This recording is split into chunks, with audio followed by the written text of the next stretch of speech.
Wir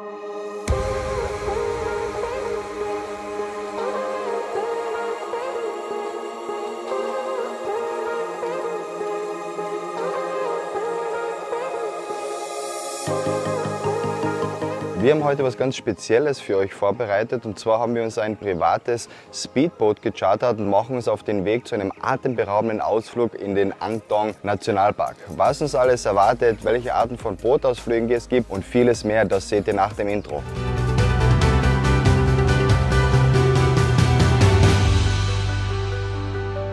Bevor wir nun gemeinsam in den Tag starten, lasst uns kurz über die verschiedenen Möglichkeiten der Bootsausflüge hier auf Koh Samui sprechen.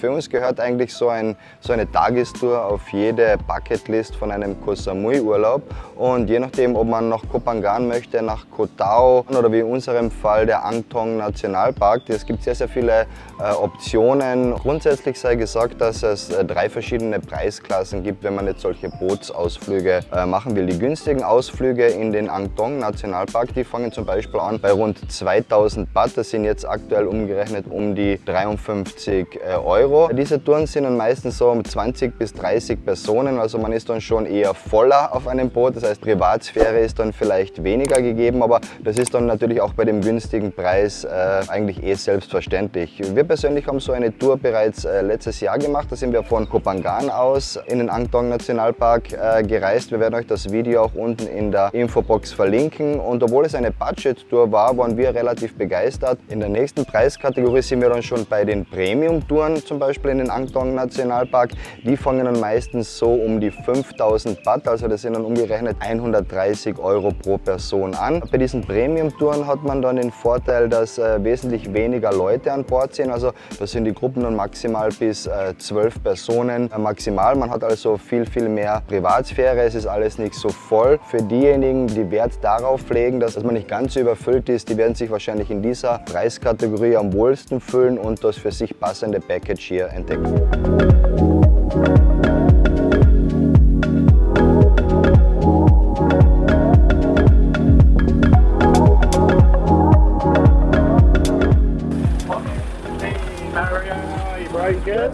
Good morning.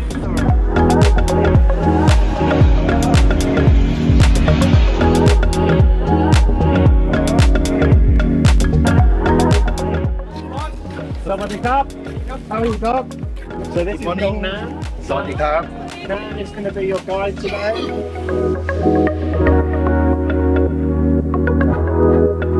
Unser Tag hat heute um 8 Uhr früh gestartet. Wir haben jetzt kurz vor 8:30 und starten bereits mit dem Boot los. Wenn man solche Touren plant, solche Bootstouren, egal ob das jetzt der Ang Thong Nationalpark ist, Koh Tao oder Koh Phangan, ist es sehr von Vorteil, wenn man früh startet am Tag. Also umso früher, desto besser, denn dann hat man quasi die ganzen Spots noch für sich alleine.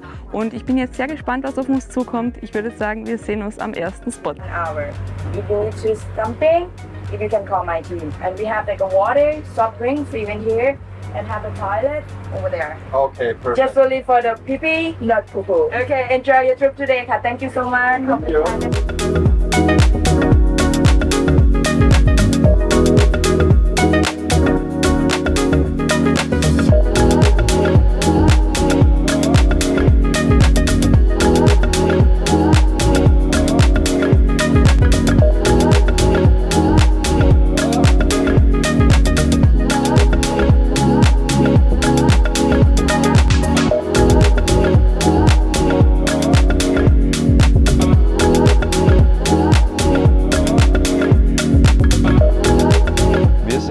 Knapp einer guten Stunde, kann man sagen, angekommen bei unserem ersten Spot, und zwar in Koh Wao.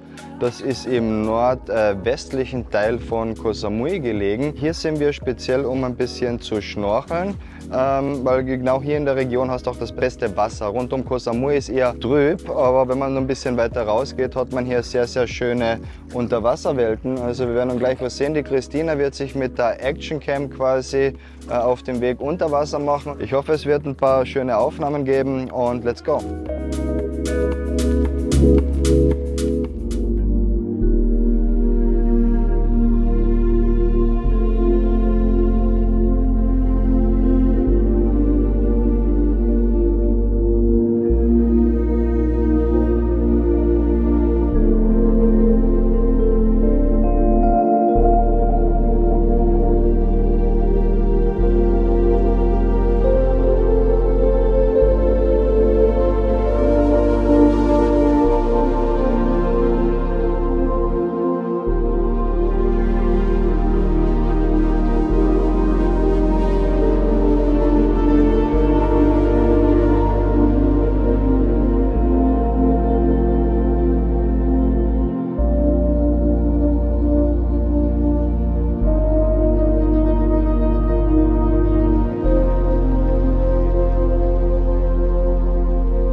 sind jetzt fertig mit dem ersten Spot. War richtig schön unter Wasser, also wirklich sehr, sehr schön. Ich habe noch nichts gesehen. Ich muss jetzt erst warten aufs Editen, dass ich dann die Unterwasseraufnahmen sehen kann. Ich habe noch ein bisschen eine abklingende Ohrenentzündung, deswegen heute kein Schnorcheln für mich. Für uns geht es jetzt direkt weiter zum zweiten Spot und zwar zum Emerald Lake. Da gibt es eine wunderschöne Aussichtsplattform, es sind ungefähr 20 Minuten bis dorthin. Wir werden auch auf der Map einblenden. Und ja, lasst uns einfach mal die Fahrt zu Spot Nummer 2 genießen. And after the lagoon, we will try to go some beach at the Pine Ridge Beach for everyone relaxing before we will go to the lunch time.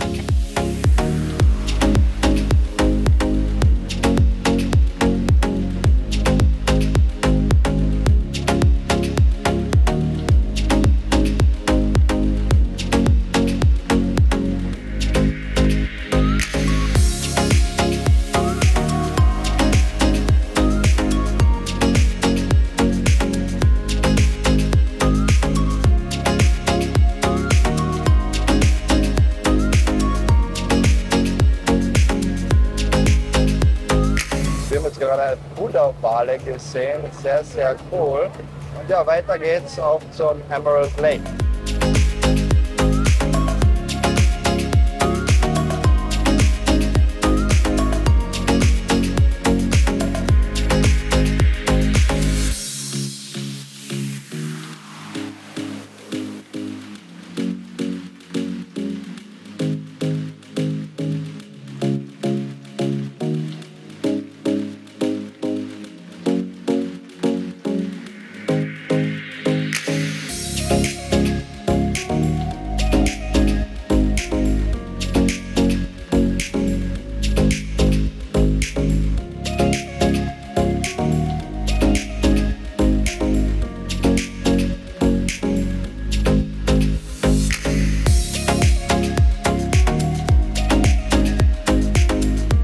So, los geht's mit dem Aufstieg. Es werden jetzt heute 6 Kilometer. Alles für den YouTube.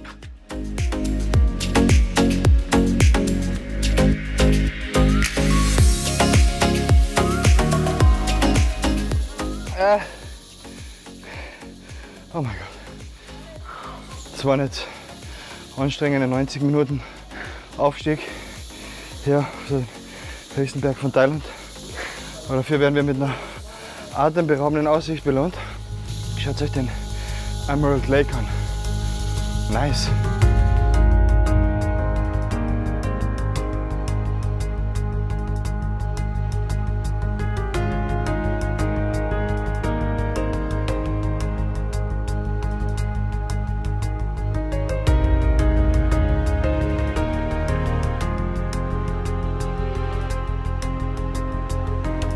Wir sind angekommen am Emerald Lake und die Echtzeit, die man hier rauf braucht, ist natürlich nicht 90 Minuten, sondern so roundabout 5 Minuten. Es geht zwar ziemlich steil herauf, aber es lohnt sich absolut. Schaut euch diese schöne Aussicht an.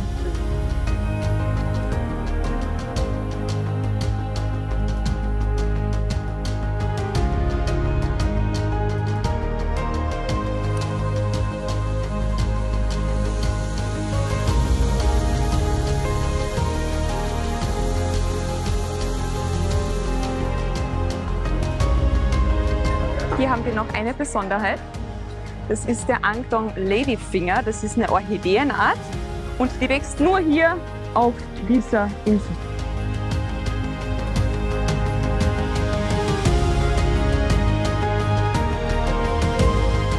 Nach rund 45 Minuten bei der Dale Nai Lagoon mit dem Emerald Lake geht es für uns jetzt weiter zum nächsten Spot und das ist diesmal nicht die Hauptinsel, wo wir zum Viewpoint gehen, so wie bei der letzten Tour, die wir hier gemacht haben, sondern wir fahren jetzt zu einem Private Beach und die Insel, wo wir jetzt hinfahren, die soll wirklich sehr besonders sein. Wieso?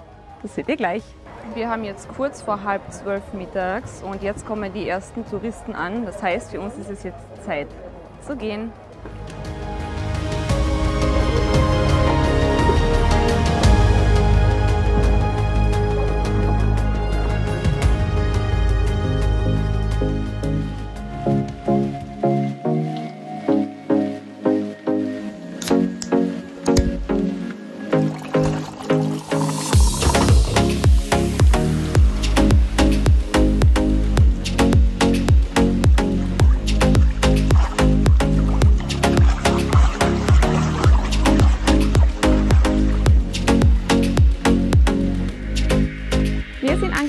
an Spot Nummer 3 und zwar ein kleiner, traumhafter Beach, den wir heute quasi ganz für uns alleine haben. Also es ist wirklich nur unser Boot hier, ansonsten niemand.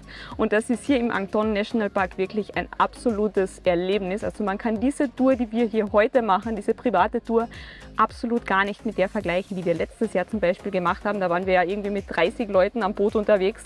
Und da war es sehr stressig von einem Spot zum nächsten. Auf dieser Tour heute können wir uns die Zeit frei einteilen. Wenn uns ein Spot besser gefällt als der andere, können wir hier auch etwas mehr Zeit verbringen. Und das machen wir jetzt definitiv. Das ist hier nämlich wirklich das absolute Paradies. Und das zeigen wir euch jetzt. See you at Spot Nummer 4.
An unserem vierten Spot und zwar auf der kleinen süßen Insel Koh Pa Luai.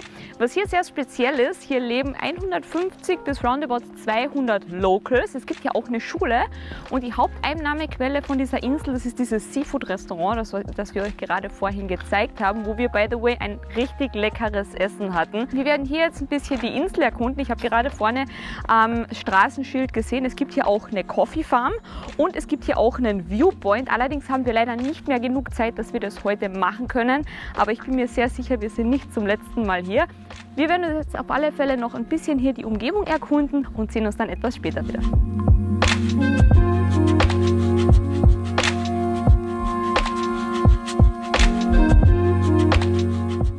Die Menschen, die hier leben, auch unter sehr, sehr einfachen Verhältnissen. Also man kann sich das irgendwie gar nicht so genau vorstellen. Also die haben hier wirklich nicht viel.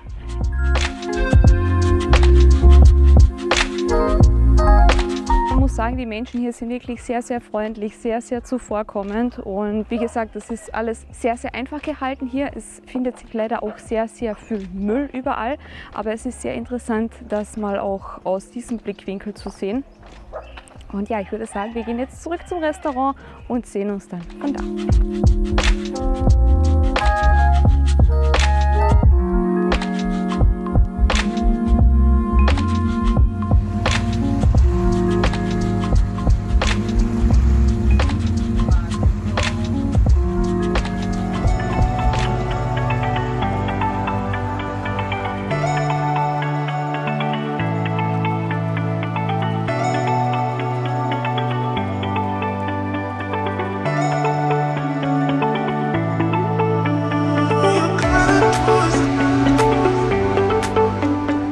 Wir sind jetzt an unserem letzten Spot für heute angekommen. Jetzt sind wir wieder auf einem privaten Beach. Wir hatten jetzt quasi zwei Optionen, entweder hier nochmal den Strand genießen oder zu diesem bekannten Hiking-Spot, den es hier in Ang Thong gibt. Bei dem waren wir aber auch letztes Jahr schon. Das heißt, wir haben uns deswegen dieses Jahr entschieden, dass wir hier auf den Strand gehen. Genau, vielleicht noch ein bisschen was in eigener Sache. Ich habe heute wieder den Vogel abgeschossen und die Drohne im offenen Meer versenkt. Ja, hatte leider ein bisschen zu starken Wind gegeben und hat dann nicht ganz so funktioniert, was wir uns ausgedacht haben. Leider, ja. Ja, ist halt That's so. part of the game. Genau, wir genießen jetzt hier noch ein bisschen, so, ich denke mal so die letzte halbe Stunde, bevor es dann eh wieder auf den Weg zurückgeht.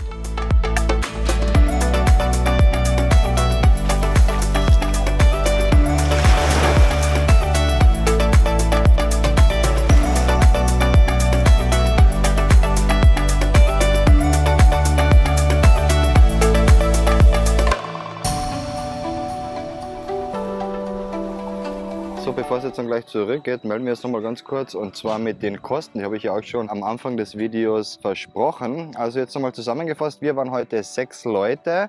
Wir haben ein 11,5 Meter langes Speedboot mit 700 PS gemietet, nur für uns 6 Leute. Wir haben inklusive aller Kosten, also da war Nationalpark-Eintritt dabei, das Seafood-Lunch und eben auch die Begleitung, Getränke, Snacks und so weiter, alles inkludiert. Dafür haben wir bezahlt insgesamt 53.000 Baht oder auf die Person runtergerechnet wären das 8.833 Baht pro Person, sind umgerechnet roundabout 231 Euro pro Person. Also ist ein bisschen auf der teureren Seite das Ganze, aber nichtsdestotrotz ist es ein viel schöneres, viel privateres Erlebnis, als wenn man jetzt in so einer großen Gruppe unterwegs ist. Und ich denke, wenn man mal hier einen Urlaub verbringt mit seinen Liebsten, sollte man sich vielleicht das auch mal gönnen und so eine private Tour hier in den Ang Thong Nationalpark buchen.